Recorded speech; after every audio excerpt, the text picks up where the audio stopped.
Avez-vous déjà eu l'impression de porter le poids du monde entier sur vos épaules? Que chaque décision, chaque problème, chaque incertitude de la vie dépendent entièrement de vous?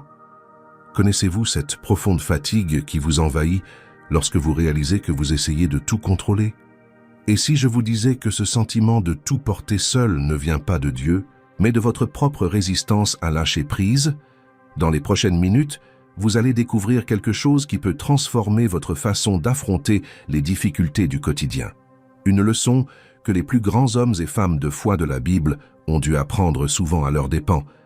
Et plus encore, vous comprendrez pourquoi tant de chrétiens se sentent submergés, anxieux et épuisés, même s'ils connaissent la Bible et vont à l'église. Préparez votre cœur, car ce message est peut-être exactement ce que vous aviez besoin d'entendre en ce moment. Ce n'est pas un hasard. Dieu est sur le point de vous révéler quelque chose de profond aujourd'hui. Nous vivons dans une culture qui glorifie l'autosuffisance. Dès notre plus jeune âge, on nous apprend à tout gérer, à résoudre tous les problèmes et à avoir réponse à tout. La société encense ceux qui semblent tout maîtriser, qui ne montrent jamais de faiblesse et qui ont toujours un plan B, C et D. Sur les réseaux sociaux, nous voyons des gens projeter l'image de vie parfaite, où tout est organisé, où la vulnérabilité n'a pas sa place. Au travail, nous subissons une pression constante pour être productifs, efficaces et toujours au sommet de notre forme. En famille, nous endossons souvent le rôle de celui ou celle qui résout tout, qui fait tourner la maison et qui ne peut se permettre l'erreur. Et à un moment donné, sans même nous en rendre compte, nous avons intériorisé ce message. Il faut être fort en permanence, ne pas montrer de faiblesse et tout contrôler. Mais permettez-moi de vous poser une question qui pourrait vous déstabiliser, une question que personne ne vous a peut-être jamais posée. Et si ce besoin constant de contrôle vous épuisait? Et si cette conviction de devoir être fort en permanence vous affaiblissait en réalité de l'intérieur? Et si le fardeau que vous portez n'était pas fait pour vous? Réfléchissez-y. Dieu a créé vos épaules pour ne supporter que le poids qu'il a prévu pour vous. Mais lorsque vous essayez de contrôler l'avenir, lorsque vous vous chargez de responsabilités qui ne sont pas les vôtres, lorsque vous tentez de vous prendre pour Dieu, vous portez un fardeau pour lequel vous n'avez pas été conçu. Et c'est pourquoi vous êtes fatigué. C'est pourquoi vous êtes anxieux. C'est pourquoi vous vous réveillez la nuit, l'esprit en ébullition, repassant en revue les problèmes, cherchant des solutions, élaborant plan après plan. La vérité biblique que beaucoup de chrétiens connaissent en théorie, mais à laquelle ils résistent en pratique, est la suivante. Nous n'avons pas été créés pour vivre en autarcie. Nous sommes appelés à dépendre de Dieu. Et il existe une différence immense entre ces deux attitudes. L'autosuffisance affirme « je peux le faire, je peux résoudre le problème, je peux gérer ». La dépendance envers Dieu, quant à elle, affirme « Seigneur, je reconnais mes limites, j'ai besoin de ta sagesse, je me confie en ta protection ». L'une vous place au centre, à essayer de contrôler l'incontrôlable.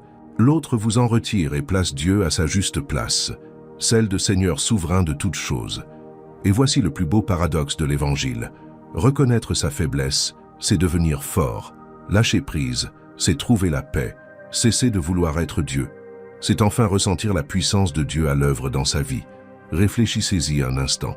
Combien de nuits blanches avez-vous passé à tenter de résoudre mentalement des problèmes qui vous échappent totalement? Combien de fois l'anxiété vous a-t-elle paralysé à élaborer 1000 plans dans votre tête, sans pouvoir faire le premier pas par peur des conséquences? Combien de décisions avez-vous reportées, attendant d'être absolument certain du résultat? Combien d'occasions avez-vous laissé passer par peur d'échouer, de décevoir, de ne pas être à la hauteur? Tout cela indique que vous serrez si fort le volant de votre vie que vos doigts en sont blancs. Vous conduisez seul, essayant de maîtriser chaque virage, chaque détour, chaque obstacle. Et Dieu est là à vos côtés, vous disant doucement « Mon enfant, laisse-moi conduire. Je connais le chemin. Je sais où sont les nids de poules. Je sais quand l'orage arrive. Je sais où tu dois aller. Fais-moi confiance. » Mais vous restez accroché au volant, terrifié par ce qui pourrait arriver si vous le lâchiez. Vous préférez l'épuisement connu du contrôle à la paix inconnue de la reddition. Laissez-moi vous raconter une histoire vraie. Je connaissais une femme qui, pendant des années, a essayé de tout contrôler dans sa vie. Elle planifiait chaque détail, avait des plans de secours pour ses plans de secours et vivait dans une angoisse constante. Chrétienne, elle allait à l'église, et connaissait la Bible. Mais elle n'avait jamais vraiment remis son destin entre les mains de Dieu, jusqu'au jour où elle s'est effondrée. Son corps n'en pouvait plus. Et là, sur son lit d'hôpital, épuisée et brisée, elle a enfin prié « Seigneur, je n'en peux plus. J'ai essayé de tout contrôler et j'ai lamentablement échoué. Je remets tout entre tes mains. Fais de ma vie ce que tu voudras. » Et vous savez ce qui s'est passé? Pour la première fois depuis des années, elle a ressenti la paix. Non pas parce que la situation a changé instantanément, mais parce qu'elle a enfin cessé de lutter. Elle a lâché prise. Et elle a découvert que Dieu est un bien meilleur conducteur qu'elle ne le serait jamais. Il y a un mot dans la Bible qui effraie beaucoup de gens, surtout dans une culture qui valorise tant la force et l'indépendance. La reddition. Pour le monde, la reddition est synonyme de défaite. C'est hisser le drapeau blanc. C'est admettre son échec. C'est faire preuve de faiblesse. C'est perdre. Les soldats se rendent quand ils ne peuvent plus se battre. Les pays capitulent lorsqu'ils perdent la guerre. Les individus capitulent lorsqu'ils sont au bout du rouleau. C'est pourquoi ce mot a une connotation si négative. Personne ne veut être perçu comme quelqu'un qui s'est rendu. Mais dans le royaume de Dieu, la reddition a une toute autre signification. Se rendre à Dieu n'est pas une défaite, c'est une sagesse spirituelle. C'est reconnaître qu'il existe un être infiniment plus grand, plus sage, plus fort et plus puissant que soi, et que cet être nous aime profondément et veut notre bonheur. Se soumettre, c'est échanger son anxiété contre le repos que seul Dieu peut donner. C'est troquer ses projets limités contre les plans parfaits du Créateur de l'univers. C'est troquer sa force insuffisante contre la force infinie du Tout-Puissant. C'est troquer son manque de clairvoyance contre la vision éternelle de Dieu. C'est troquer ses chemins tortueux contre le droit chemin qu'il a préparé. Se soumettre, c'est dire « Seigneur, je ne sais plus quoi faire, mais je sais que tu le sais. Je n'ai plus de force, mais je sais que tu es fort. Je ne vois aucune issue, mais je sais que tu es le chemin. » Et alors, un miracle se produit. Quand on se soumet, quand on remet véritablement tout entre les mains de Dieu, on éprouve une paix qui défie toute logique. Les circonstances peuvent rester difficiles, les problèmes peuvent persister, mais en nous règne un calme profond, la certitude que tout va bien car Dieu est souverain. Jésus a dit quelque chose de profondément révolutionnaire dans Matthieu, chapitre 11, versets 28 à 30. Écoutez attentivement ces paroles, car elles peuvent changer votre vie. « Venez à moi, vous tous qui êtes fatigués et chargés, et je vous donnerai du repos. Prenez mon joug sur vous, et recevez mes instructions, car je suis doux et humble de cœur, et vous trouverez du repos pour vos âmes. Car mon joug est facile à porter, et mon fardeau léger. » Voyez-vous l'invitation? Jésus ne dit pas que vous n'aurez plus de responsabilité. Il dit que le repos est possible, mais que ce repos ne vient que lorsque vous cessez de vouloir tout porter seul et que vous acceptez son joug. Et qu'est-ce que ce joug? C'est la soumission aimante à la volonté de Dieu. C'est la décision consciente de dire « Seigneur, je ne connais pas le chemin, mais je te fais confiance pour me le montrer. Je n'ai pas toutes les réponses, mais je sais que tu les as. Je ne peux pas contrôler l'avenir, mais je sais qu'il est entre tes mains. Je ne suis pas suffisant, mais je sais que tu l'es plus que suffisant. » Prêtez attention à cette expression utilisée par Jésus. « Mon joug est facile à porter et mon fardeau léger. » Pourquoi est-il facile à porter et léger? Parce que lorsque vous êtes sous le joug de Jésus, il porte le poids avec vous. En réalité, il en porte la plus grande partie. Vous marchez simplement à ses côtés. Mais lorsque vous essayez de tout faire seul, lorsque vous rejetez le joug du Christ et que vous vous imposez le vôtre, le fardeau devient trop lourd. Vous vous épuisez. Vous développez alors de l'anxiété, du stress, voire des maladies physiques à cause de la surcharge émotionnelle et spirituelle que vous portez. Jésus dit « Changez. Débarrassez-vous de ce joug pesant que vous avez créé vous-même et prenez le mien. Et alors vous découvrirez que vivre pour Dieu, servir Dieu, obéir à Dieu n'est pas un fardeau, c'est la liberté, c'est la joie, c'est le repos. Nombreux sont ceux qui mènent une vie chrétienne tiède, précisément parce qu'ils n'ont jamais fait l'abandon total à Dieu. Ils vont à l'église tous les dimanches, chantent des cantiques avec enthousiasme, lisent régulièrement la Bible et participent à des groupes d'études. Mais lorsque des difficultés surviennent, lorsqu'il faut prendre des décisions importantes, lorsque les problèmes ne présentent aucune solution évidente, Ils se replient sur eux-mêmes, se réfugiant dans l'autosuffisance. Ils prient, certes, mais ils prient pour que Dieu bénisse leur propre projet, au lieu de chercher le sien. Ils veulent que Dieu soit leur copilote, alors qu'il devrait être le pilote. Ils veulent que Dieu approuve leurs décisions, alors qu'ils devraient s'enquérir de la sienne. Et alors, ils vivent dans une angoisse constante, une lassitude spirituelle, la frustration de sentir qu'il leur manque quelque chose, car ils essaient d'accomplir l'œuvre que seul Dieu peut faire. La véritable soumission commence par une confession sincère, un aveu qui va à l'encontre de tout ce que le monde vous a appris. Vous devez dire, en toute sincérité, « Seigneur, je ne peux pas tout faire. Je ne sais pas tout. Je ne maîtrise pas tout. Et c'est normal que je ne puisse pas, que je ne sache pas, que je ne maîtrise pas. Car toi, tu peux. Tu sais et tu maîtrises. Ce n'est pas facile, surtout pour quelqu'un qui s'est toujours enorgueilli d'être fort, de savoir résoudre les problèmes, d'être la personne sur laquelle tout le monde peut compter. Surtout si vous avez toujours été perçu comme le pilier de la famille, le leader inébranlable, celui qui a toujours une solution. Admettre que vous avez besoin d'aide, que vous n'avez pas toutes les réponses, que vous êtes à bout de force, peut sembler un échec. Mais considérez le beau paradoxe de l'Évangile. C'est précisément lorsque vous reconnaissez votre faiblesse que la force de Dieu peut agir en vous. C'est lorsque vous cessez de prétendre tout maîtriser que Dieu peut véritablement prendre les rênes. C'est lorsque vous lâchez le volant que Dieu peut guider votre vie sur les chemins extraordinaires qu'il a préparés avant la fondation du monde. Et cela nous amène à l'une des ressources les plus précieuses que Dieu nous ait données, mais que tant de chrétiens sous-utilisent ou utilisent machinalement, la prière. Je ne parle pas de cette prière apprise par cœur, répétée 1000 fois sans réfléchir à son sens. Je ne parle pas de cette prière rapide avant de dormir, par obligation. Je ne parle pas de cette prière récitée à l'église, parce que tout le monde le fait. Je parle de la prière comme un véritable échange, un dialogue authentique, une conversation intime avec le Dieu de l'univers. Vous venez à Dieu avec votre fardeau, vous lui confiez votre anxiété, et il vous rend la paix. Vous lui confiez votre peur paralysante, et il vous rend le courage d'avancer. Vous lui confiez votre culpabilité qui vous hante, et il vous accorde un pardon total, et vous guérit.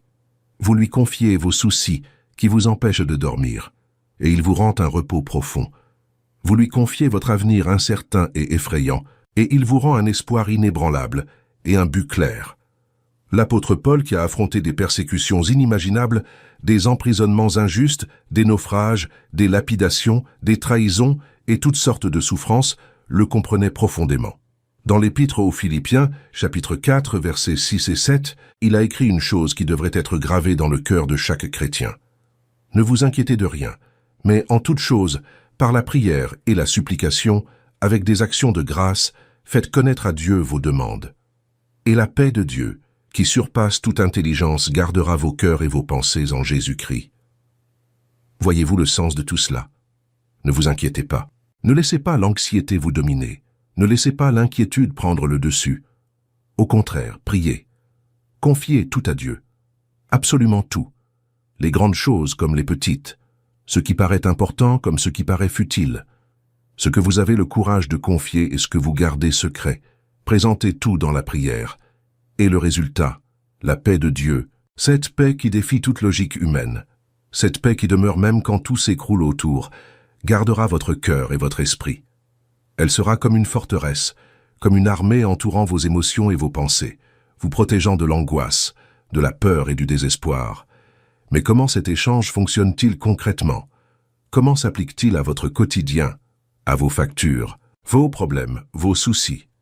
Permettez-moi de vous donner quelques exemples concrets pour vous aider à comprendre. Imaginez que vous soyez confronté à une situation financière très difficile. Les factures s'accumulent, vous recevez des appels de recouvrement. Vous ne savez pas comment vous allez payer le mois prochain et l'angoisse vous ronge. Vous passez des nuits blanches à faire des calculs, à chercher comment trouver de l'argent, avec cette sensation d'oppression dans la poitrine, cette boule au ventre. Vous pouvez passer des heures, des jours, des semaines à ruminer ce problème, à perdre le sommeil, la sérénité et même à développer des symptômes physiques liés au stress. Maux de tête, gastrite, hypertension. Ou bien vous pouvez faire comme Paul l'a enseigné. Vous en remettre à Dieu dans la prière, Mais pas une prière rapide et superficielle comme « Seigneur, aide-moi à payer mes factures. Amen ». Mais un moment de véritable communion, où l'on interrompt tout, où l'on s'agenouille, où l'on ouvre véritablement son cœur, où l'on exprime sa peur sans détour, où l'on reconnaît son besoin sans orgueil, mais aussi où l'on proclame sa foi en la providence divine. On dit « Seigneur, je ne sais pas comment je vais payer ces factures. J'ai peur, je suis angoissé, mais je sais que tu es Jéhovah Jireh, le Dieu qui pourvoit. Je sais que tu nourris les oiseaux du ciel et que je vaux bien plus qu'eux. Alors je remets cette situation entre tes mains. J'ai confiance que tu ouvriras une voie. Et je te remercie d'avance pour la provision qui viendra. » Et puis un miracle se produit. La situation extérieure ne changera peut-être pas immédiatement, l'argent n'apparaîtra peut-être pas sur le champ, mais quelque chose change en vous. Une paix inexplicable envahit votre cœur. Vous continuerez d'agir de manière responsable, de chercher des solutions, de faire votre part, mais sans cette anxiété paralysante qui vous empêchait de penser clairement. Car désormais, vous avez confié votre souci à celui qui peut véritablement le résoudre. Vous avez ôté ce poids de vos épaules et l'avez déposé sur celle de Dieu, infiniment plus forte que les vôtres. Imaginez une autre situation. Vous êtes confronté à un problème relationnel. Il peut s'agir d'un mariage en crise, d'un enfant rebelle, d'une amitié brisée, d'un conflit au travail. Vous avez essayé de communiquer, d'arranger les choses, tout essayé, mais rien n'a fonctionné. Et vous portez ce fardeau, cette frustration, ce sentiment d'impuissance. Vous pouvez continuer à ruminer, à ressasser les disputes, à préparer vos prochaines répliques, à nourrir du ressentiment. Ou vous pouvez vous en remettre à Dieu dans la prière. Seigneur, je ne sais plus quoi faire dans cette situation. J'ai déjà tout essayé. Je remets donc cette personne et cette relation entre tes mains. Tu connais son cœur. Tu sais ce qu'elle traverse. Tu sais ce qui est nécessaire pour que la situation se répare. Alors j'ai confiance en toi et je choisis de pardonner. Je choisis de ne pas garder d'amertume. Je choisis d'aimer même quand cela fait mal. Agis dans cette situation. La prière est ce dialogue intime avec Dieu où l'on n'a pas besoin de feindre que tout va bien quand ce n'est pas le cas. Inutile d'employer de belles paroles ou un langage religieux pour impressionner. Inutile de faire semblant d'être fort quand on est faible. C'est vous et Dieu dans une conversation honnête, authentique et vulnérable. Vous pouvez pleurer, crier, questionner, exprimer vos doutes, vos peurs, vos frustrations. Dieu le supporte. Il préfère votre honnêteté brute à une religiosité superficielle. Regardez les psaumes. David ne mâchait pas ses mots lorsqu'il priait. Il disait des choses comme « Mon Dieu, pourquoi m'as-tu abandonné ?» Ah, il questionnait, il se plaignait. Il ouvrait son cœur à Dieu. Mais il revenait toujours à la confiance, il terminait toujours en proclamant la fidélité de Dieu, il renouvelait toujours sa foi. Et Dieu a appelé David un homme selon son cœur. Non pas parce que David était parfait, mais parce que David était authentique. Plus vous pratiquez cet échange dans la prière, plus vous vous présentez à Dieu avec vos fardeaux et repartez en paix, plus vous expérimentez la réalité des paroles de Jésus. « Venez à moi, vous tous qui êtes fatigués et chargés, et je vous donnerai du repos. » Cette paix que vous recevez ne dépend pas des circonstances. Elle ne dépend pas que tout soit résolu. Elle ne dépend pas que vous ayez toutes les réponses. Elle dépend de la présence de Dieu dans votre vie. Et lorsque vous ressentez cette présence, lorsque vous cultivez cette intimité par une prière constante, vous développez une stabilité intérieure qu'aucune tempête ne peut ébranler. Vous devenez comme cette maison que Jésus a décrite, bâtie sur le roc. Lorsque les pluies, les inondations et les vents se sont abattus, la maison est restée inébranlable, car elle était fondée sur le roc. Le roc, c'est le Christ, et vous êtes fondés sur lui par la prière, par cette communion quotidienne, par cette dépendance constante. Et en parlant de tempête, nous en traversons tous, n'est-ce pas? La vie chrétienne n'est pas une garantie de tranquillité sur terre, ce n'est pas une assurance contre les problèmes, ce n'est pas un laissez-passer pour l'absence de souffrance. Jésus lui-même nous a avertis dans l'évangile de Jean, chapitre 16, verset 33, « Dans ce monde, vous aurez des tribulations. » Il n'a pas dit « peut-être », il a dit « vous en aurez ». C'est certain, il y aura des tempêtes, il y aura des épreuves, il y aura des difficultés. Mais il a conclu. Et c'est cette seconde partie qui fait toute la différence. Mais prenez courage, j'ai vaincu le monde. Les tempêtes arrivent, Les vents violents soufflent, les hautes vagues menacent de faire chavirer le bateau, des éclairs zèbrent le ciel, le tonnerre gronde, et on a l'impression de couler. Mais c'est précisément dans ces moments-là qu'on a besoin d'une ancre. Quelque chose qui nous maintienne stables quand tout autour de nous est secoué. Quelque chose qui ne bouge pas, même quand tout est en mouvement. Et savez-vous ce qu'est cette ancre? Les promesses de Dieu. La Bible regorge de promesses. Ce ne sont pas de vaines paroles écrites il y a des milliers d'années, dénuées de sens aujourd'hui. Ce ne sont pas de simples slogans motivants. Ce ne sont pas des contes de fées destinés à vous réconforter temporairement. Ce sont des déclarations de Dieu lui-même sur qui il est, ce qu'il fait et comment il prend soin de ses enfants. Et ces promesses sont immuables. Elles ne dépendent ni de la conjoncture économique, ni des dirigeants en place, ni de votre situation personnelle, ni de vos capacités. Elles sont éternelles, immuables et sûres. Dans Isaïe 48, il est écrit « L'herbe se dessèche, la fleur se fane, mais la parole de notre Dieu subsiste éternellement. » Cela signifie que vous pouvez ancrer votre vie, votre espérance, votre foi, votre avenir dans la parole de Dieu, car sa parole est plus stable, plus sûre, plus durable que tout au monde. Les gouvernements s'effondrent, les économies s'écroulent, les relations se brisent, les emplois disparaissent, la santé se détériore, mais la parole de Dieu demeure. Les promesses de Dieu demeurent. Quand la peur vous submerge, quand la terreur vous paralyse et vous empêche de réfléchir clairement, souvenez-vous de la promesse d'Isaïe 41:10. « Ne crains rien, car je suis avec toi. Ne sois pas effrayé, car je suis ton Dieu. Je te fortifierai, je t'aiderai, je te soutiendrai de ma droite victorieuse. » Dieu dit, « N'aie pas peur, car je suis avec toi. Je ne t'ai pas abandonné. Je ne suis pas loin. Je suis là, à tes côtés. Et non seulement je suis présent, mais je suis aussi ton Dieu. Je possède toute la puissance. Je possède toute la sagesse. J'ai le contrôle absolu. Et je te fortifierai quand tu seras à bout de force. Je t'aiderai quand tu seras perdu. Je te soutiendrai quand tu sentiras que tu vas tomber. De ma droite, la main de la puissance, je te tiens fermement. Quand vous traversez une période de grande difficulté financière, quand l'argent vient à manquer, quand vous ne savez plus comment subvenir aux besoins de votre famille, quand les besoins sont nombreux et les ressources limitées, vous pouvez vous tourner vers la promesse de Philippiens 4:19. « Mon Dieu pourvoira à tous vos besoins selon sa richesse, avec gloire en Jésus-Christ. » Remarquez, tous vos besoins, pas seulement certains, pas seulement les petits, pas seulement ceux que vous pouvez partiellement résoudre par vous-même, tous. Et selon quoi? Selon sa richesse avec gloire en Jésus-Christ. Les ressources de Dieu sont illimitées. Ses trésors ne sont jamais vides, il ne manque jamais de rien, et il promet de pourvoir à tous vos besoins, pas forcément à tout ce que vous désirez, mais à tout ce dont vous avez besoin. Quand la solitude vous accable, quand vous avez l'impression que personne ne vous comprend, quand vous vous sentez complètement seul, quand même vos proches prennent leur distance, vous avez la promesse d'Hébreux 13:5. « Je ne te délaisserai point, je ne t'abandonnerai point. » C'est l'une des promesses les plus puissantes de la Bible. Jamais.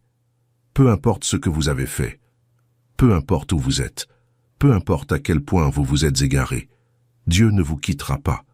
Il ne vous abandonnera pas. Les gens peuvent vous quitter, les gens peuvent vous décevoir, les gens peuvent vous trahir, mais Dieu jamais, en aucune circonstance, ne vous abandonne. Il est engagé envers vous pour toujours. Quand la douleur et la souffrance vous submergent, quand plus rien n'a de sens, quand vous ne comprenez pas pourquoi tant de malheurs vous arrivent, quand vous vous demandez où est Dieu au milieu de tout cela, vous avez la promesse de Romains chapitre 8, verset 28. Nous savons que toutes choses concourent au bien de ceux qui aiment Dieu, de ceux qui sont appelés selon son dessein. Toutes choses, relisez, toutes choses, pas seulement les bonnes choses, pas seulement celles que vous avez choisies, pas seulement celles qui semblent logiques, toutes choses, même cette trahison, même cette perte, même cette maladie, même cet échec, même cette injustice. Dieu œuvre pour transformer tout cela en bien. Vous ne le voyez peut-être pas maintenant. Vous ne comprenez peut-être pas comment. Mais Dieu voit tout, et il tisse toutes ces choses en un dessein plus grand, un plan parfait, une magnifique histoire de rédemption et de restauration. Vous rendez-vous compte du pouvoir de ces promesses? Elles détournent votre regard des circonstances pour le fixer sur Dieu, qui est au-dessus de tout. Elle vous rappelle qu'un plan plus vaste se déploie. Elle vous assure qu'un dessein s'accomplit, même quand vous ne le percevez pas. Elle confirme l'existence d'un Père aimant qui veille sur chaque détail de votre vie, même les plus insignifiants. Et lorsque vous vous appropriez ces promesses, lorsque vous les mémorisez et les ancrez dans votre esprit, lorsque vous les proclamez à voix haute, surtout dans les moments de doute, lorsque vous les utilisez comme une arme contre le découragement et la peur, une force puissante se produit. Vous devenez inébranlable. Non pas parce que vous êtes fort par vous-même, non pas parce que vous pensez tout savoir, mais parce que celui en qui vous avez confiance est fort, parce que celui auquel vous êtes ancré est inébranlable, parce que celui à qui vous appartenez est fidèle. Permettez-moi une petite pause, car je sais que ce message touche beaucoup d'entre vous. Je sais que le Saint-Esprit vous adresse un message profond, en ce moment même. Et si ce message a un impact sur votre vie, s'il vous édifie, vous encourage et vous fortifie, j'aimerais vous demander 2 choses simples, mais importantes. Premièrement, aimez cette vidéo. Cela peut paraître anodin, mais c'est fondamental, car cela permet au message d'atteindre un public beaucoup plus large, qui a également besoin de cet encouragement. L'algorithme comprendra que ce contenu est utile et le proposera à d'autres personnes qui traversent les mêmes épreuves que vous. Deuxièmement, abonnez-vous à la chaîne et activez les notifications. Ainsi, vous serez sûr de ne manquer aucun contenu qui continuera à fortifier votre foi, à renforcer votre relation avec Dieu et à vous apporter des enseignements bibliques solides qui transformeront votre vie. Faites-le maintenant, rapidement, et revenez ensuite, car ce message vous réserve encore bien des surprises. Continuons. Nous avons parlé d'abandon, de lâcher prise. Nous avons parlé de la prière comme d'un véritable échange. Nous avons parlé des promesses de Dieu comme d'une ancre dans la tempête. Mais maintenant, je veux vous présenter l'un des paradoxes les plus beaux, les plus contre-intuitifs et les plus transformateurs du royaume de Dieu. La force dans la faiblesse. Cela va à l'encontre de tout ce que le monde enseigne. Cela va à l'encontre de toute logique humaine. Le monde dit qu'il faut toujours être fort, qu'il ne faut pas montrer de vulnérabilité, qu'il faut être indépendant, qu'il faut prouver ses capacités, que tout signe de faiblesse est une invitation à être piétiné. Le royaume de Dieu dit exactement le contraire. Il dit que c'est précisément dans votre faiblesse, dans votre vulnérabilité, dans votre dépendance, dans votre insuffisance, que la force du Christ se manifeste avec le plus de puissance. Il dit que lorsque vous êtes faible aux yeux des hommes, vous êtes spirituellement fort. Il dit que lorsque vous reconnaissez votre incapacité, c'est alors que Dieu montre sa puissance. Paul, le grand apôtre, le brillant théologien, l'infatigable fondateur d'Église, en a fait l'expérience de manière très personnelle et profonde. Il avait ce qu'il appelait une écharde dans la chair, une sorte d'affliction, un problème, une difficulté constante. La Bible ne précise pas exactement de quoi il s'agissait. Certains érudits pensent qu'il s'agissait d'une maladie oculaire, d'autres d'une persécution constante, d'autres encore d'une tentation récurrente. Nous ne le savons pas avec certitude, et peut-être Dieu n'a-t-il pas précisé ce point afin que vous puissiez l'appliquer à votre propre épreuve, à votre propre combat. Ce que nous savons, c'est que cela tourmentait profondément Paul, à tel point qu'il a prié 3 fois avec insistance, demandant à Dieu de le soulager. Il a exposé sa situation devant Dieu, il a argumenté, il a supplié, il voulait être soulagé, il voulait être délivré, il voulait que cela disparaisse.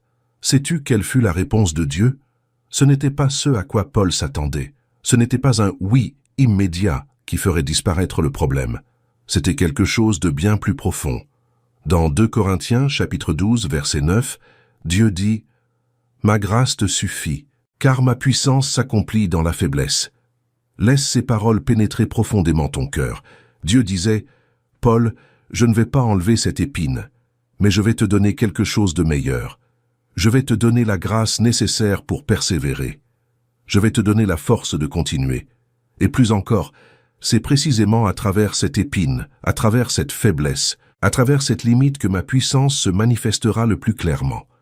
Car lorsque tu es fort et capable, les gens peuvent te regarder et penser que tout est dû à tes propres mérites. Mais lorsque tu es faible et limité, et que pourtant tu accomplis de grandes choses, il devient évident pour tous que c'est Dieu qui agit à travers toi. Et puis Paul eut une révélation incroyable. Son point de vue changea radicalement. Il dit « C'est pourquoi je me glorifierai bien plus volontiers de mes faiblesses, afin que la puissance du Christ repose sur moi. C'est pourquoi, à cause du Christ, je me complais dans les faiblesses, dans les outrages, dans les détresses, dans les persécutions, dans les angoisses. Car lorsque je suis faible, c'est alors que je suis fort. » Pouvez-vous saisir la profondeur de ces paroles? Paul ne disait pas « Je tolère mes faiblesses ». Il disait « Je m'en glorifie, je m'en réjouis ». Car c'est dans ces faiblesses que la puissance du Christ se manifeste. Paul avait compris que Dieu n'a pas besoin de notre force. Il veut notre disponibilité. Il n'a pas besoin de notre autosuffisance. Il veut notre dépendance. Il ne cherche pas des surhommes spirituels capables de tout faire seuls.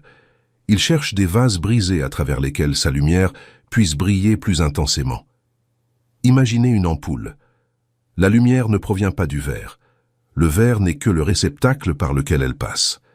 Et lorsque le verre est fissuré, lorsque des fissures apparaissent, la lumière brille encore plus intensément à travers ces fissures. Vous êtes le verre. La lumière, c'est le Christ. Et vos faiblesses, vos limites, vos failles sont précisément les endroits où la lumière du Christ resplendit le plus. Alors, cessez de dissimuler vos failles. Cessez de prétendre être sans limite. Cessez de vous efforcer de paraître fort alors que vous êtes faible. Au contraire, reconnaissez honnêtement vos faiblesses. Présentez-les à Dieu et dites « Seigneur, je suis faible ici. J'ai des limites ici. Je ne peux pas y arriver ici. Mais je sais que toi, tu le peux. Alors, manifeste ta force à travers ma faiblesse. Utilise ce qui me manque pour révéler ce que tu possèdes. Agis à travers moi de telle sorte que chacun sache que c'est toi qui as agi, et non moi. Cela signifie que votre combat n'est pas un signe de défaite spirituelle. Vos difficultés ne prouvent pas que Dieu vous a abandonné. Votre faiblesse n'est pas une raison d'avoir honte ou de vous cacher. En réalité, il se peut même que ce soit précisément dans cette situation que Dieu manifestera sa gloire. De sorte que tous autour de vous sauront sans l'ombre d'un doute que c'est lui qui a agi, et non vous. Lorsque David affronta Goliath, tous ne virent qu'un garçon frêle armé d'une fronde contre un géant lourdement armé, aguerri à la guerre et terrifiant. Tous virent faiblesse et impossibilité. Mais Dieu y vit une occasion parfaite de montrer qu'il n'a pas besoin de géants pour remporter des batailles. Il peut se servir des petits, des improbables, des faibles aux yeux des hommes, et accomplir des choses extraordinaires qui témoignent clairement de son intervention divine. Lorsque Gédéon fut appelé à combattre les Madianites, il rassembla une armée de 32 000 hommes. Déjà en infériorité numérique, il avait néanmoins, aux yeux des hommes, une chance de l'emporter. Mais savez-vous ce que fit Dieu? Il réduisit l'armée. D'abord à 10 000, puis à seulement 300 hommes. 300 contre une armée de 135 000. C'était un suicide militaire. C'était humainement impossible. Pourquoi? Pour que personne ne puisse attribuer la victoire à la force humaine, à une stratégie brillante, à la supériorité numérique. Pour qu'il soit évident que c'était Dieu qui avait triomphé. Et Dieu triompha de façon si miraculeuse que l'ennemi, pris de panique, se mit à s'entretuer tandis que le petit groupe de Gédéon contemplait, impuissant, le Seigneur combattre pour eux. Alors, si aujourd'hui vous vous sentez faible, incapable, insuffisant, inadéquat pour la tâche qui vous attend, j'ai une merveilleuse nouvelle. Vous êtes au bon endroit pour que Dieu agisse. Vous êtes dans la position idéale pour être témoin de la puissance divine. Vous êtes dans le contexte propice à un miracle. N'essayez pas de cacher votre faiblesse derrière un masque de fausse force. N'essayez pas d'être fort par vous-même, en vous épuisant. Au contraire, présentez votre faiblesse à Dieu avec humilité et sincérité et dites « Seigneur, je ne peux pas, mais je sais que tu le peux. Je n'ai aucune force, mais tu es tout-puissant. Je suis limité, mais tu es infini. Je suis insuffisant, mais tu es plus que suffisant. Agis à travers moi. Manifeste ta force dans ma faiblesse. Utilise-moi malgré mes limites. Et prépare-toi alors à voir ce que Dieu fera. Prépare-toi à être émerveillé par la puissance divine, agissant à travers toi d'une manière que tu n'aurais jamais imaginée. Mais soyons encore plus concrets, car les beaux concepts ne transforment pas les vies s'ils ne sont pas mis en pratique. Comment vivre au quotidien cette dépendance au Christ dans votre vie de tous les jours? Comment maintenir cette attitude d'abandon et de confiance lorsque vous vous levez tôt avec un emploi du temps chargé Lorsque vous êtes confronté à des problèmes au travail qui exigent des décisions immédiates, lorsque des conflits familiaux vous épuisent émotionnellement, lorsque vous devez prendre des décisions importantes qui impacteront votre avenir. Comment vous appuyer sur le Christ au milieu de la précipitation, du stress, des pressions, des tentations et des distractions constantes? La solution commence ici. Il faut débuter la journée en remettant sa vie entre les mains de Dieu. Avant même de consulter son téléphone, de se connecter aux réseaux sociaux, de penser à sa liste interminable de choses à faire, de laisser les soucis envahir son esprit, il faut s'arrêter, s'agenouiller, fermer les yeux et dire intentionnellement et consciemment « Seigneur, cette journée t'appartient. Ma vie t'appartient. Mes projets sont les tiens. Mes décisions sont les tiennes. Je choisis, en cet instant, de dépendre de toi aujourd'hui. Guide chacun de mes pas. Parle à mon cœur tout au long de la journée. Accorde-moi ta sagesse pour chaque décision que je dois prendre. Accorde-moi ta patience face à chaque difficulté. Accorde-moi ta paix dans les moments de stress. Accorde-moi ton amour pour chaque personne que je rencontre. Accorde-moi ta force pour chaque tâche que je dois accomplir. Je ne peux pas vivre cette journée par mes propres forces. J'échouerai si j'essaie de le faire seul. J'ai besoin de ta grâce à chaque instant, à chaque respiration, à chaque pas. Alors, je te confie cette journée avant même qu'elle ne commence. Cette prière du matin, cette consécration quotidienne, cet abandon volontaire dès le début de la journée transforme radicalement votre façon d'aborder chaque situation. Car vous ne vous considérez plus comme le centre de tout.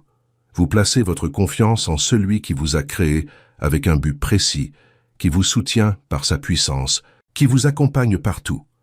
Vous commencez la journée en reconnaissant votre dépendance, ce qui vous maintient humble, vigilant et conscient de votre besoin de Dieu à chaque instant.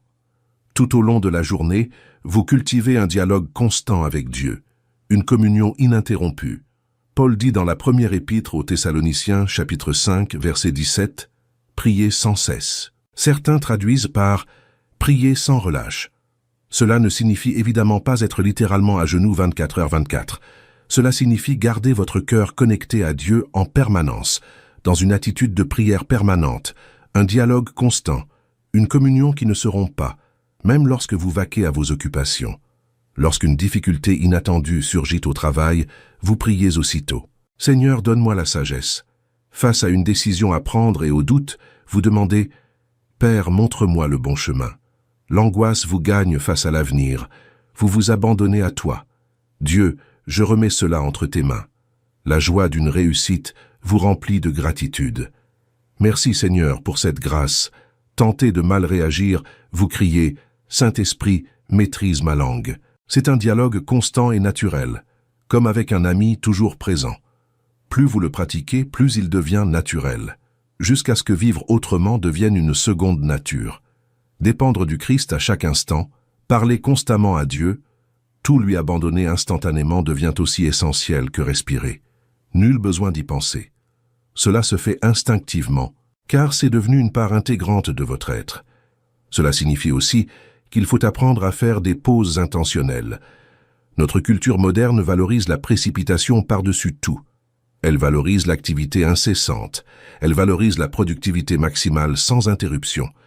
Elle valorise le fait de faire 1000 choses simultanément. Mais Dieu nous invite à quelque chose de radicalement différent. Il nous invite à faire une pause, à nous arrêter complètement, à nous recueillir, à nous attendre à lui sans hâte. Dans le psaume 46, verset 10, Dieu dit « Arrêtez et sachez que je suis Dieu ». Certaines traductions disent « Cessez de lutter et sachez que je suis Dieu ». Il y a des moments où il faut simplement cesser de lutter avec tant d'acharnement, cesser d'essayer de tout résoudre, cesser de courir après 1000 choses et se souvenir que Dieu est Dieu et que vous ne l'êtes pas. Cessez d'essayer de contrôler ce qui est hors de votre contrôle et ayez confiance qu'il est aux commandes. Cessez de vous inquiéter pour demain et reposez-vous en sa présence aujourd'hui.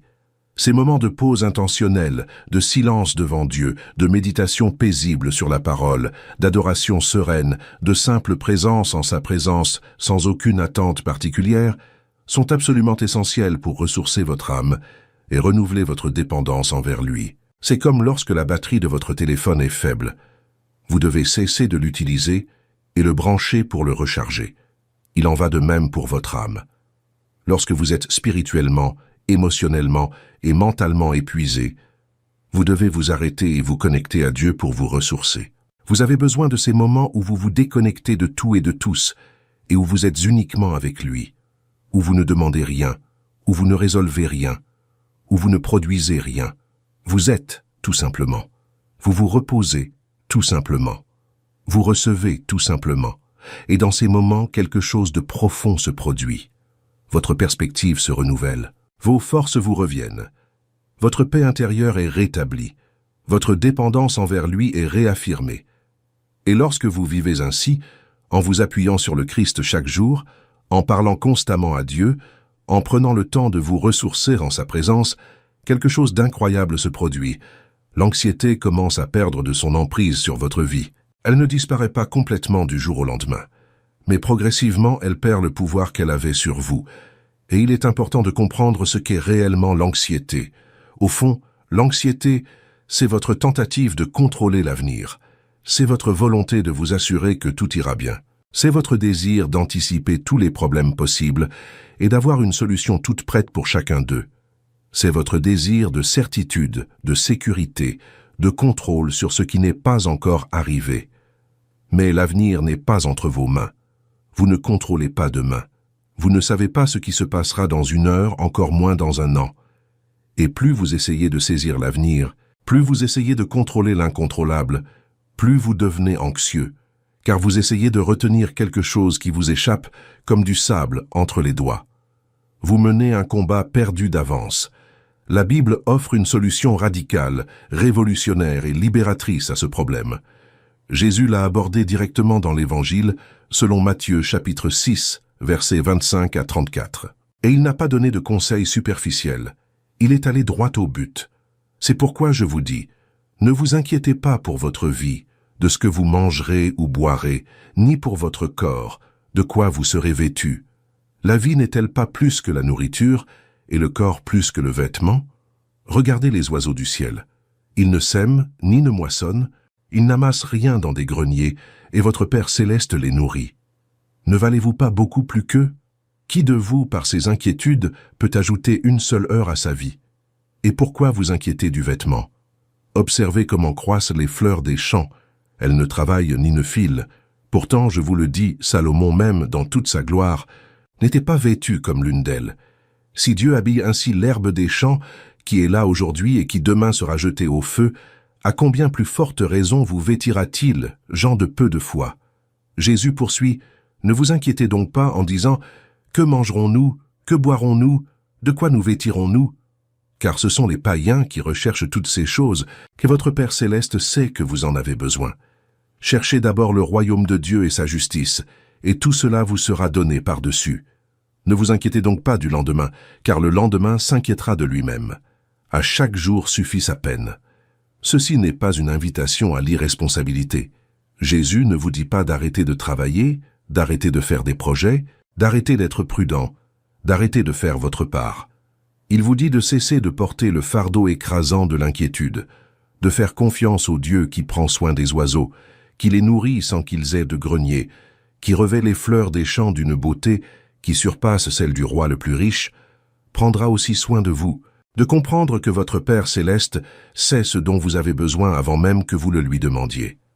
Et lorsque vous mettez le royaume de Dieu au premier plan, lorsque votre priorité est d'obéir à Dieu et de vivre pour sa gloire, lorsque vous recherchez d'abord les choses de Dieu, toutes les autres choses nécessaires se mettront en place d'elles-mêmes. L'anxiété est un cercle vicieux qui s'auto-entretient. On s'inquiète, ce qui génère de l'anxiété dans le corps et l'esprit, ce qui aggrave l'inquiétude, ce qui engendre encore plus d'anxiété, et ainsi de suite, jusqu'à sombrer dans ce tourbillon de peur et de tension. Mais il existe une issue claire à ce cycle, remettre son avenir entre les mains de Dieu. Comment y parvenir concrètement? Au quotidien, dès qu'une inquiétude surgit, il faut l'intercepter immédiatement par la prière. Il ne faut pas la laisser s'envenimer, grandir, se multiplier, nous dominer. Il faut la reconnaître dès qu'elle apparaît et la confier immédiatement à Dieu. Seigneur, je commence à m'inquiéter, mais je sais que s'inquiéter ne résout rien. Alors je choisis de te faire confiance. Je dépose cette inquiétude à tes pieds. Je la retire de mes épaules et la remets entre les tiennes. Je crois que tu es aux commandes. Je crois que tu sais ce que tu fais. Je crois que tu as un plan. Alors je refuse de porter cette inquiétude. Ce n'est pas à moi de le porter, c'est à toi. Alors tu continues à faire ce que tu as à faire, à prendre les mesures nécessaires, à assumer tes responsabilités, mais sans ce poids écrasant sur ta poitrine, sans cette tension paralysante dans ton corps, sans ces pensées obsessionnelles dans ton esprit. Et savez-vous ce qui contribue également de manière significative à ce processus de libération de l'anxiété et d'accès à la paix? Se souvenir des moments où Dieu vous a secouru. Faire le point sur la fidélité divine tout au long de votre vie. Combien de situations apparemment inextricables avez-vous affrontées et où Dieu a ouvert une voie là où il n'y en avait pas?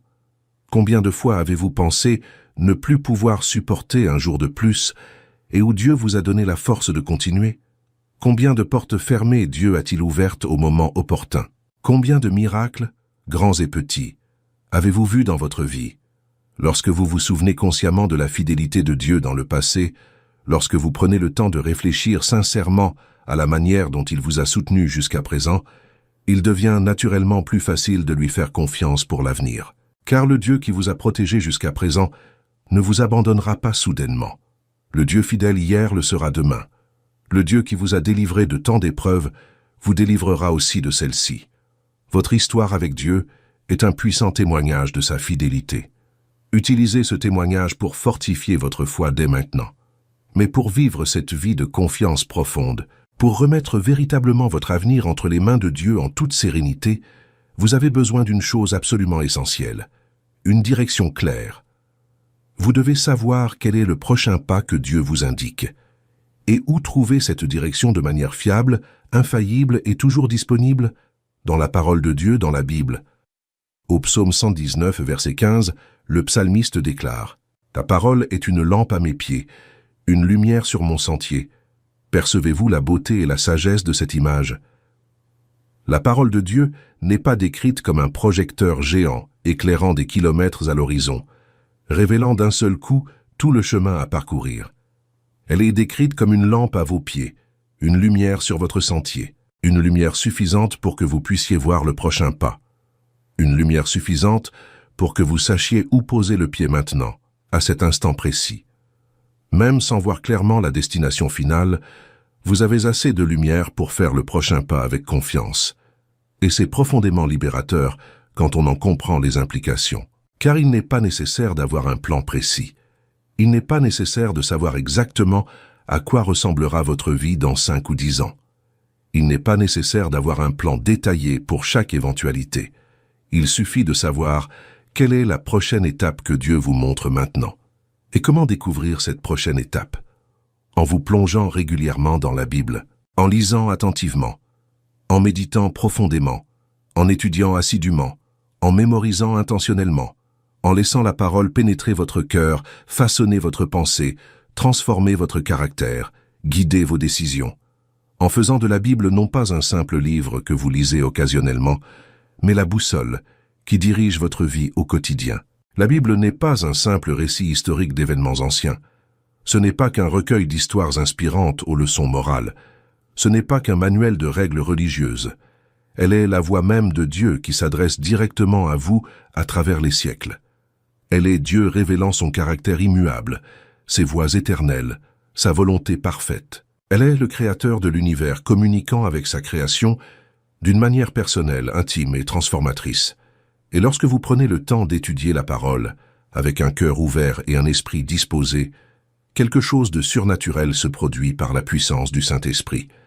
Il vous rappelle précisément le verset dont vous avez besoin à ce moment précis. Il illumine votre esprit pour comprendre des vérités profondes qui ont toujours été là, mais que vous n'aviez jamais perçues. Il vous donne la sagesse pratique d'appliquer les principes bibliques éternels aux situations contemporaines que vous rencontrez. La parole devient vivante et efficace, comme le dit Hébreux 4, 22. Elle pénètre jusqu'à la division de l'âme et de l'esprit, des jointures et des moelles, et elle discerne les pensées et les intentions du cœur. Soyons francs. Combien de chrétiens accordent réellement une grande importance à la lecture régulière de la Bible? Combien passent bien plus de temps sur les réseaux sociaux qu'à lire la parole de Dieu? Combien en savent bien plus sur l'actualité politique ou les potins de célébrités que sur les vérités éternelles révélées dans les Écritures? Combien peuvent citer des dizaines de films ou de séries qu'ils ont vus, mais sont incapables de réciter 5 versets par cœur? Et ensuite, ces mêmes personnes se plaignent d'être perdues, de ne pas savoir ce que Dieu attend d'elles, de ne pas entendre sa voix. Mais comment savoir quelle est la prochaine étape si l'on ne se tourne pas vers la lampe que Dieu nous a donnée? Comment entendre clairement sa voix si l'on n'est pas là où il parle le plus souvent et le plus clairement? C'est comme avoir un GPS dans sa voiture, refuser de l'utiliser et se plaindre ensuite d'être perdu. Et peut-être, très probablement, vous traversez-vous cette vallée obscure en ce moment même. Peut-être vivez-vous la nuit la plus longue et la plus sombre de votre vie. Peut-être versez-vous des larmes que seul Dieu voit. Peut-être luttez-vous en silence contre des doutes que vous n'osez confier à personne. Peut-être portez-vous une douleur si profonde qu'elle vous empêche presque de fonctionner au quotidien. Je veux que vous sachiez avec toute la certitude que les Écritures peuvent apporter, Dieu est avec vous, exactement où que vous soyez. Il voit chacune de vos larmes. Il entend chaque cri qui s'échappe de votre poitrine. Il connaît profondément chaque douleur que vous portez. Il est présent dans chacune de vos nuits blanches, et il ne vous laissera pas dans cette vallée pour toujours. Il vous guidera, il vous soutiendra, il vous portera si nécessaire, car la vallée n'est pas votre destination finale, ce n'est qu'un passage temporaire, ce n'est que le voyage, pas la destination. Et de l'autre côté de cette douloureuse traversée, la restauration vous attend. Un renouveau vous est préparé. De nouvelles et merveilleuses choses vous sont déjà réservées. Mais pendant que vous traversez cette épreuve, alors que vous êtes encore plongé dans les ténèbres, accrochez-vous à sa main transpercée. Accrochez-vous à ses promesses immuables. Proclamez sa présence, même si vos sentiments vous disent le contraire. Car la vraie foi ne consiste pas à toujours ressentir la présence de Dieu. Il s'agit de savoir avec certitude qu'il est présent, que vous le ressentiez ou non. Il s'agit d'avoir une certitude absolue des choses invisibles, comme l'explique l'Épître aux Hébreux, chapitre 11, verset 1. Joseph, comme nous l'avons déjà longuement évoqué, fut un exemple extraordinaire de foi inébranlable face à des souffrances prolongées et injustes. Il aurait facilement pu sombrer dans l'amertume face aux injustices brutales qu'il a subies. Il aurait pu perdre espoir en Dieu, se sentant abandonné. Mais il a conservé son intégrité morale. Il a gardé une foi inébranlable. Il a maintenu sa confiance malgré tout. Et, au moment parfait voulu par Dieu, il fut élevé de la prison au palais du jour au lendemain. Moïse fut appelé miraculeusement à une mission qui semblait humainement impossible. Libérer le peuple d'Israël de l'esclavage brutal en Égypte, la superpuissance de l'époque. Il avait toutes les raisons humaines de refuser. Il était bègue et manquait d'éloquence. Il avait déjà 80 ans et avait dépassé l'âge de la productivité. Il était un fugitif recherché en Égypte. Mais il avait confiance que Dieu pouvait se servir puissamment même d'une personne aussi improbable que lui. Et Dieu s'est servi de lui de manière extraordinaire. Dieu a accompli des miracles incroyables et puissants par l'intermédiaire de Moïse, libérant ainsi une nation entière. Car lorsque Dieu appelle quelqu'un à une mission, il lui donne aussi, par une force surnaturelle, le pouvoir de l'accomplir. Rahab était une prostituée à la réputation ternie, une femme au passé sulfureux, une païenne ignorant tout du vrai Dieu, une personne que la société religieuse aurait d'emblée rejetée comme impure. Mais elle entendit parler du Dieu d'Israël à travers des récits de miracles et crut avec une foi simple. Et c'est uniquement grâce à sa foi sincère, mise en pratique, qu'elle et toute sa famille furent miraculeusement sauvées lors de la destruction de Jéricho. Et plus encore, elle fut honorée en entrant dans la lignée sacrée de Jésus-Christ. Cela montre clairement que Dieu ne s'arrête pas à votre passé trouble. Il regarde votre cœur présent. Il ne vous rejette pas à cause de vos erreurs et de vos péchés. Il vous rachète pleinement et vous utilise puissamment pour sa gloire éternelle. David n'était qu'un simple berger, le plus jeune et le plus méprisé de ses frères, le rejeté et le moins apprécié. Mais Dieu vit en lui un cœur sincèrement tourné vers lui. Et Dieu fit de lui un puissant roi d'Israël malgré ses limites humaines.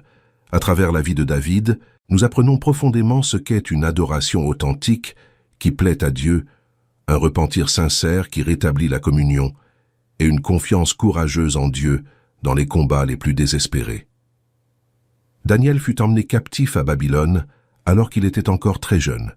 Il fut brutalement arraché à sa terre, à sa famille, à sa culture, à tout ce qui faisait son identité et sa sécurité. Mais il décida fermement de ne pas se laisser corrompre spirituellement.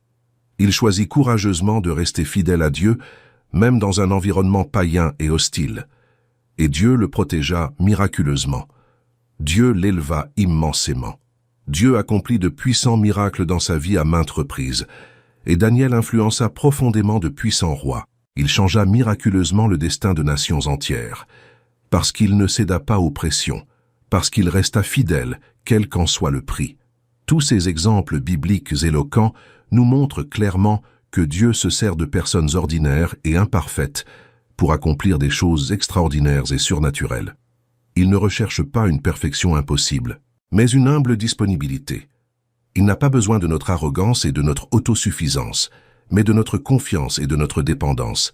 Il ne recherche pas des surhommes spirituels capables de tout accomplir par eux-mêmes, mais des êtres fragiles à travers lesquels sa lumière glorieuse puisse briller plus intensément pour tous, qu'avaient absolument tous ces héros de la foi en commun. Il cultivait intentionnellement des pratiques spirituelles rigoureuses. Il ne se laissait pas guider par des émotions passagères ou des sentiments éphémères. Ils avaient une discipline constante qui entretenait et faisait grandir leur foi. Et vous en avez désespérément besoin aujourd'hui aussi. Vous devez cultiver de saines habitudes spirituelles qui soutiendront puissamment votre foi, surtout dans les moments difficiles et arides. Et quelles sont ces habitudes essentielles? Nous avons déjà longuement parlé de la prière constante et de la lecture quotidienne de la Bible. Mais il y a d'autres éléments vitaux. Il y a la méditation profonde sur la parole.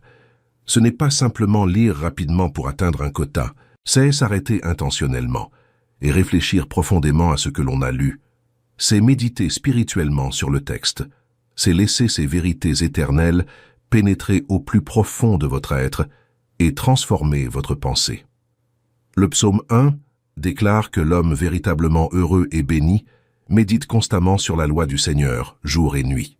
Cela ne signifie pas littéralement passer 24 heures sur 24 à réfléchir au verset.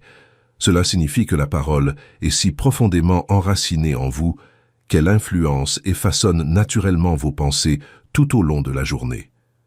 Il existe aussi une adoration authentique et sincère, non pas une adoration mécanique à l'église le dimanche, mais une adoration spontanée au quotidien.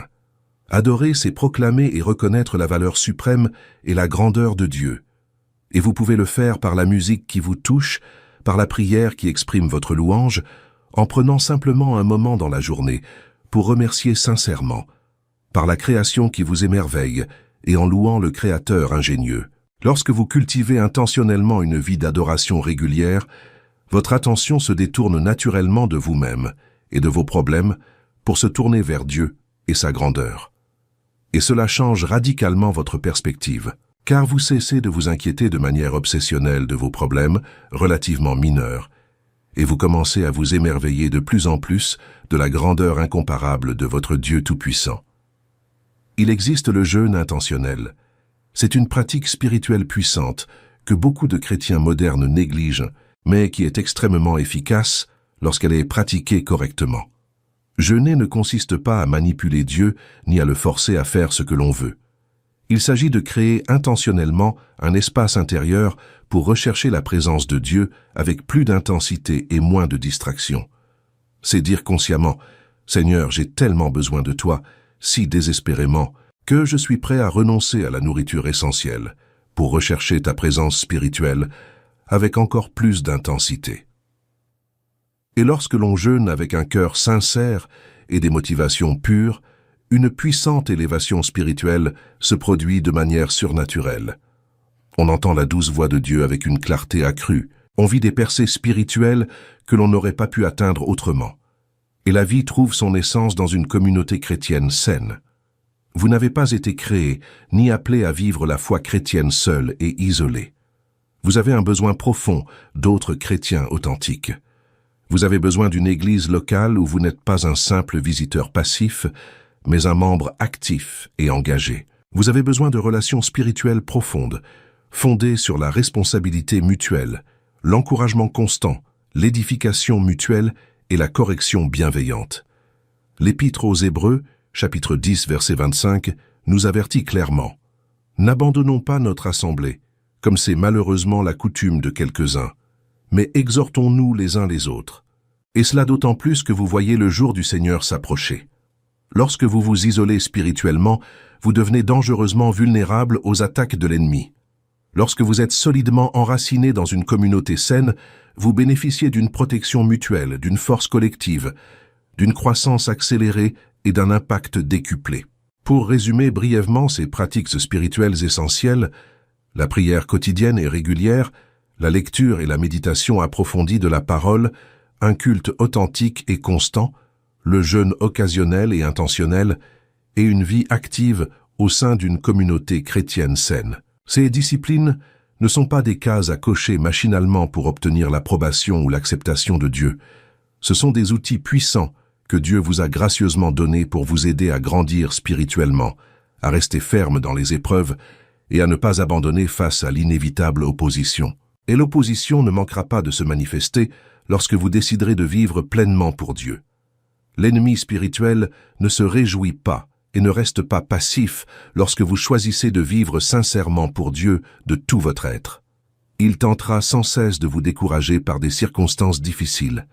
Il sèmera subtilement le doute pour miner votre confiance. Il utilisera stratégiquement les personnes et les situations pour vous faire remettre en question la fidélité de Dieu. Mais si vous êtes profondément enraciné dans ces pratiques spirituelles rigoureuses, vous puiserez une force surnaturelle.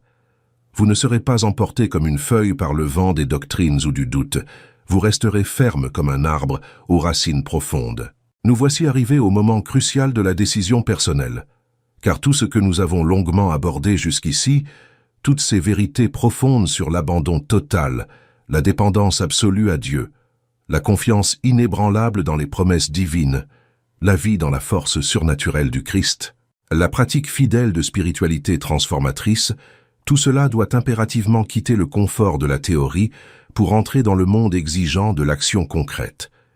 Il faut un moment décisif où l'on s'arrête, où l'on regarde sa vie en face et où l'on déclare avec conviction « Assez de faux-semblants. Je ne veux plus vivre dans une autosuffisance épuisante. Je ne veux plus porter le poids écrasant du monde entier sur mes frêles épaules. Je ne veux plus faire semblant de tout maîtriser, alors que ce n'est manifestement pas le cas. Je ne veux plus vivre dans cette angoisse paralysante. Je désire ardemment vivre cette vie de confiance véritable et profonde en Dieu que décrit la Bible. Et aujourd'hui, maintenant, je fais consciemment et définitivement le choix de tout remettre entre les mains de Dieu. Il s'agit d'une décision absolument personnelle que vous seul pouvez prendre. Personne ne peut s'abandonner à votre place. Ni vos parents, même pieux, ni votre pasteur, ni votre conjoint, ni vos amis spirituels. C'est une affaire exclusivement entre vous et Dieu. Et peut-être qu'aujourd'hui est précisément le jour que Dieu a choisi. Peut-être avez-vous atteint vos limites, épuisé toutes vos ressources. Peut-être avez-vous tout essayé, sans relâche, en vain. Peut-être êtes-vous exténué de porter seul un fardeau si lourd. Ou peut-être vous sentez-vous relativement bien aujourd'hui, mais reconnaissez-vous sincèrement que votre vie spirituelle pourrait être bien meilleure, que vous pourriez avoir une paix intérieure plus profonde, un but plus clair, une joie plus authentique. Dans tous les cas, l'invitation aimante de Dieu attend toujours votre réponse. Il vous dit avec amour, « Venez à moi, abandonnez-vous entièrement à moi. Faites-moi une confiance totale. Laissez-moi prendre soin de vous avec amour. Laissez-moi guider votre vie avec sagesse. Laissez-moi vous offrir le repos profond dont vous avez si désespérément besoin. » Comment parvenir à cet abandon total? Il suffit de prier avec une sincérité absolue. Nul besoin d'une prière théologiquement parfaite ou d'une grande beauté. L'important est une honnêteté bouleversante venant du cœur. Voici un exemple. Avec un cœur ouvert, « Seigneur Jésus, je reconnais humblement que je me suis obstinément accroché à mes seules forces et que cela ne fonctionne manifestement pas. Je reconnais que j'ai désespérément besoin de toi à chaque instant. Je confesse sincèrement avoir gravement péché, avoir commis de graves erreurs, avoir échoué à maintes reprises. Mais je crois fermement que tu es mort volontairement sur la croix pour me pardonner pleinement. Je crois que tu es ressuscité glorieusement et que tu es vivant pour l'éternité. Et maintenant, en cet instant, je te confie consciemment et sans réserve toute ma vie. Je te confie tous mes projets, tous mes rêves, toutes mes peurs paralysantes, toutes mes angoisses obsessionnelles. Je choisis délibérément de te faire entièrement confiance. Je choisis consciemment de t'obéir fidèlement. Je choisis intentionnellement de vivre exclusivement pour ta gloire éternelle. Prends pleinement le contrôle de ma vie maintenant. Agis en moi comme toi seul peux le faire de façon surnaturelle. Transforme-moi radicalement. Utilise-moi avec puissance. Et donne-moi cette paix inexplicable que toi seul peux donner. Je prie sincèrement au nom de Jésus-Christ. Amen. Si vous venez de réciter cette prière avec une sincérité totale, un miracle s'est produit à cet instant précis. Vous êtes passé de la mort spirituelle à la vie éternelle.